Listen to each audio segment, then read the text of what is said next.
Ever been in an argument or a discussion with someone you're in a relationship with of some sort where you're trying to hold them accountable for something they've done, for most importantly, some way they've hurt you, some way they've treated you? You're trying to hold them accountable and talk about it, and they instantly go to zoom. Oh, yeah, I'm a bad person, aren't I? Yeah, I'm just a bad wife. Oh, I'm just a shitty boyfriend. Oh, yeah, of course, I'm just a horrible parent, aren't I?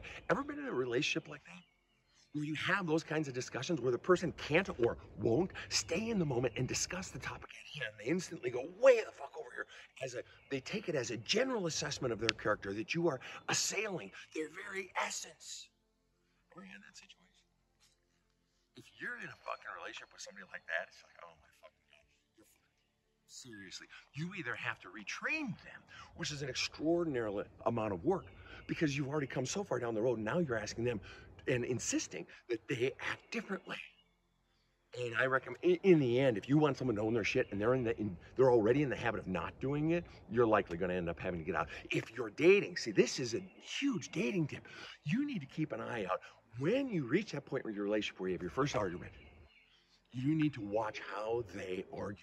Do they go to that? Do they go to the point of saying, oh yeah, you're just like totally putting me down, you're saying I'm a bad person? You want to know why they do that? They do it because they're terrified of owning even one more drop of self-criticism, likely, or of criticism from an outside source. Why? Because they've likely been criticized their entire life. Their past is still running their present, so they can't own their shit in the present, which means they're always going to be blaming you. So they go here to, oh, I'm a horrible person. Why? Because they're trying to elicit a response from you. What's the response they're trying to elicit? They're trying to get you to say, no, no, no, I'm not saying you're a bad person, you're a good person. It's just this. And they're like, no, you're saying I'm a bad person. No, you're a good person. In other words, they're wanting you to back down from your argument. They're wanting you to fucking stroke them and pet them. Oh, you're a good person. You're a good person. I'm sorry I held you accountable. It's a way to undermine the fucking discussion so that they never have to own their fucking shit. You think I'm angry talking about shit like this? Yeah, I'm angry because we've all had to fucking deal with this shit. I'm angry when someone takes advantage of someone else, when they won't sit in the moment and own their fucking shit. Relationships get better when two people own their shit. So who's doing it to you? Who are you doing it to? And at what point do you stop accelerating way over here because you need someone to fucking stroke you? You need someone to say, oh, it's okay. No, fucking own your shit, man. When do you start having real fucking relationships? And if you're the person who you're letting someone do it to you, I got news for you. You're letting them. You're letting them, and that shit has to stop now, especially if you're dating. Give them another chance. And alert them to what they're doing and that it doesn't feel good. And if they still don't want to change, get the fuck out, because that shit won't change. They'll keep doing it and you'll be owning shit. You'll be eating shit for the next 20 years and you'll fucking hate it. A very high percentage of my clients either run or own businesses or are successful in academia or politics or entertainment and other fields. And one of the things that is absolutely critical for success they grow to become experts at is understanding people. But where most people fall short in understanding people is that they're forever focused on what does this person want. To understand your customers, what do they want? To understand the family that you're parenting in, understand what do my kids want? What does my spouse want? And this is an important question, but there's a deeper question that's far more powerful. One of the things my clients regularly hear me say is, if you're ever trying to understand why someone's doing something that doesn't make sense, always ask yourself the question, what's the primary fear driving the behavior? Then speculate the answers and go with the biggest, hairiest, scariest one. Because there's a level below what people want.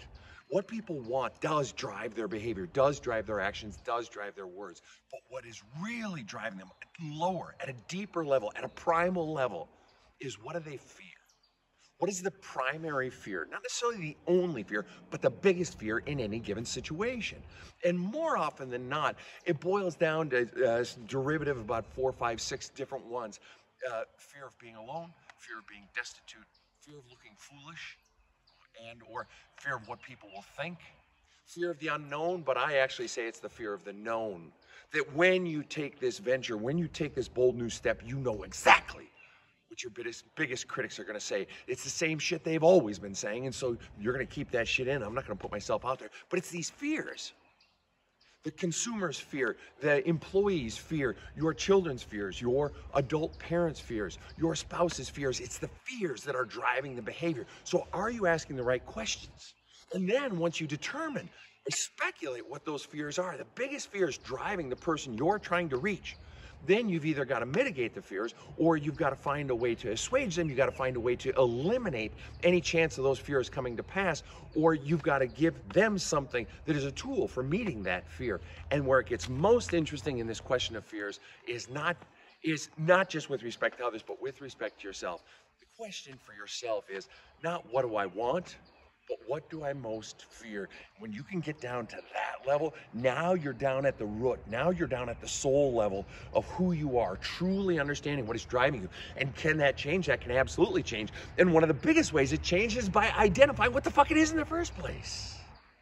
So it's not what do they want, it's what do they fear. It's not what you want, it's what do you fear. Years last night with a buddy of mine who does some custom work for me. In exchange, I give him free counseling once a month. And he was telling me, Sven, you know that woman I've been telling you about for the last few months? She's fucking fantastic, and I want to ask her to be exclusive, but I'm afraid. I said, are you afraid of her cheating on you like your wife did all those years? He says, yeah, but even more than that, I'm just afraid of being in a relationship again and the expectations and being responsible to another person. I'm afraid of a breakup and the heartbreak and the hassle and just all that. I'm just afraid. I said, no shit, no problem, nothing wrong with that. What happens though if all those things come true? What happens? He says, well, if there's one thing you've taught me, it's that I'll grieve. I'll grieve and it'll be hard, but in the end, I'll be okay. Exactly. Nothing has the power to kill your dreams more than the belief I won't be okay. Under your fear of failure, under your fear of getting your heart broken, under your fear of being cheated on, under your fear of looking stupid when you take that risk is the belief that if that happens, I won't be okay. And once you face that motherfucking fear, once you realize you will be okay, everything changes and you have a power you've never had before. This one's not going to be pretty. If you are divorcing and you are weaponizing your child or children against your spouse, I have no mercy for you. Rarely have I seen more pain than when this is done, than when fundamentally a parent conveys the underlying message to the child that my feelings of anger and hatred and pain towards your father, towards your mother, are greater than the pain that rage is causing you. And if you're doing it in divorce, conveying that underlying message that my rage is more important than the pain it's causing you, son or daughter, then you have likely been doing it in small and medium ways their entire goddamn lives. And you wonder where their fucking problems come from, and you're blaming the child for the shit the child is doing. You're so fucking naive, you don't want to see that you're the cause behind all of it. I was a mathematics major for most of my college career until I realized I don't know shit about math. I really suck at it. I really don't enjoy it. So it's a bit odd that I would be commenting on the TikTok algorithm because I know nothing about algorithms. However, I have seen patterns. And you know how everyone says, oh, you got to post every day and post multiple times a day? I'm not so sure that's true. Because a lot of times when I'm doing that, I'll actually see my number of followers go down, new followers acquired go down. Now that could be that I'm creating shit content that no one wants to see.